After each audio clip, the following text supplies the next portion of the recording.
जैसे इस देह को मैं अकेला ही प्रकाशित करता हूँ, वैसे ही संसार को भी प्रकाशित करता हूँ। इसलिए तो मेरा संपूर्ण संसार है अथवा कुछ भी नहीं। इसमें बता रहे हैं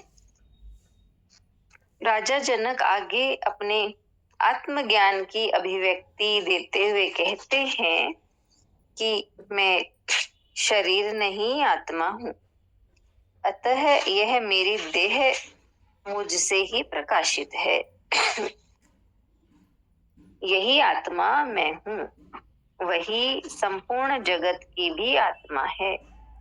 यही आत्मा मैं हूँ, वही संपूर्ण जगत की भी आत्मा है। अतः यह संपूर्ण जगत भी मेरे ही प्रकाश से प्रकाशित हो रहा है, अर्थात आत्म रूप चैतन्य तत्व से प्रकाशित हो रहा है। इसलिए यह संपूर्ण संसार मेरा ही स्वरूप है या मेरा कुछ भी नहीं, अर्थात जिसे अहंकार एवं मोह के वश अपना कहता था वह कुछ भी नहीं है। सभी ईश्वर हैं, आत्मा से पृथक इस जगत का अस्तित्व नहीं है। सभी ईश्वर हैं, आत्मा से पृथक इस जगत का अस्तित्व नहीं है। अर्जुन उलझी हुई मन स्थिति का था। क्षत्रिय होने से उसमें अहंकार अधिक था, इसलिए वह हजार प्रश्न उठाता है, विभिन्न तर्क देता है, किंतु तत्व ज्ञान को ग्रहण नहीं करता।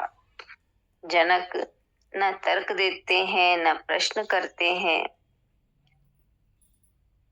क्योंकि उनकी भूमि पहले से ही तैयार थी, पात्रता पूर्ण थी, इसलिए उपदेश को सीधा पी गए।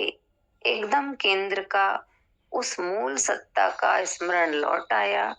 यह सभी आश्चर्य ही था। इतना ही है। राजा जनक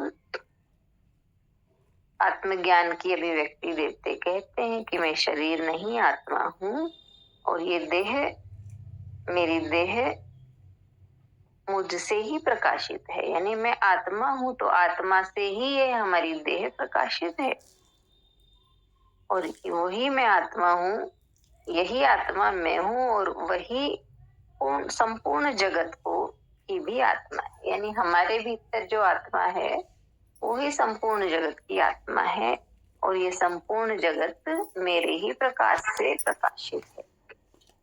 और फिर कहा ना कि इसलिए सारा संसार मेरा ही स्वरूप है या मेरा कुछ भी नहीं। इसका मतलब बताया कि जिसे अहंकार या मोह के वश में अपना कहता था वह कुछ भी नहीं है, सब ईश्वर ही है। नविता बताएंगी।